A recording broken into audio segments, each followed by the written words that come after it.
Bengaluru ರಾಜಾಜಿನಗರದ doctor Rajkumar ರಸ್ತೆಯಲ್ಲಿ ನಡೆದ ಹಿಂಸಾತ್ಮಕ ಗಲಾಟೆ ಸಾರ್ವಜನಿಕರಲ್ಲಿ ಆತಂಕ ಸೃಷ್ಟಿಸಿದೆ. ವೀಕ್ಷಕರೇ ನಮಸ್ಕಾರ, ಸಿಟಿ ನ್ಯೂಸ್ ಕನ್ನಡ ಚಾನೆಲ್ಗೆ ಸ್ವಾಗತ. ನಾನು ನಿಮ್ಮ ಸಂತೋಷ್ ನಾಗಮ್ನವರು. ವೀಕ್ಷಕರೇ, ರಸ್ತೆ ಮಧ್ಯೆ ಎರಡು ಗುಂಪುಗಳ ನಡುವೆ ಜಗಳ, ವಾಹನ ಮತ್ತು ಪಾದಚಾರಿಗಳ ಸಂಚಾರ ಅಸ್ತವ್ಯಸ್ತ. ಈ ಸಂಬಂಧ ಮಾಗಡಿ ಪೊಲೀಸರಿಂದ 17 ಮಂದಿಯ ವಿರುದ್ಧ ಪ್ರಕರಣ.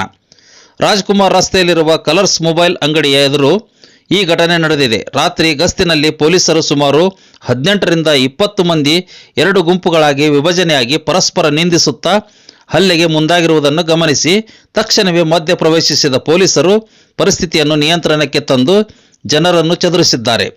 ಪ್ರಾಥಮಿಕ ತನಿಖೆಯ ಪ್ರಕಾರ ಕಲರ್ಸ್ ಮೊಬೈಲ್ ಅಂಗಡಿಯ ಮಾಲೀಕ ಸಿದ್ದರಾಜು ಹಾಗೂ ಸ್ಟಾರ್ ಮೊಬೈಲ್ ಅಂಗಡಿಯ ಮಾಲೀಕ ದೀಪಕ್ ಅವರ ನಡುವಿನ ಕ್ಷುಲ್ಲಕ ವಿವಾದವೇ ಈ ಘರ್ಷಣೆಗೆ ಕಾರಣವಾಗಿದೆ ಎನ್ನಲಾಗಿದೆ. ಸಹಾಯಕ ಸಬ್ ಇನ್ಸ್ಪೆಕ್ಟರ್ ಕುಮಾರ್ ಕೆಆರ್ ಅವರು ದೂರಿನ ಮೇರೆಗೆ ಭಾರತೀಯ ನ್ಯಾಯ ಸಂಹಿತೆ BNS 2023 ಸೆಕ್ಷನ್ 194/2 ಅಡಿಯಲ್ಲಿ ಪ್ರಕರಣ ದಾಖಲಿಸಲಾಗಿದೆ.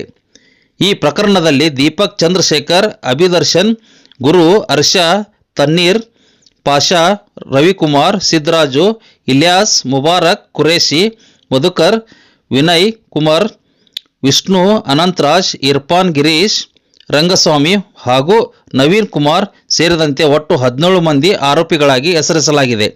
ಪ್ರಕರಣದ ಕುರಿತು ಮಾಗಡಿ ರಸ್ತೆ ಪೊಲೀಸರು ಹೆಚ್ಚಿನ ತನಿಖೆಯಲ್ಲಿ ಮುಂದುವರಿಸಿದ್ದಾರೆ. ವರದಿಯನ್ನು ನೀಡಿದವರು ವೇದಮೂರ್ತಿ, ಬೆಂಗಳೂರು.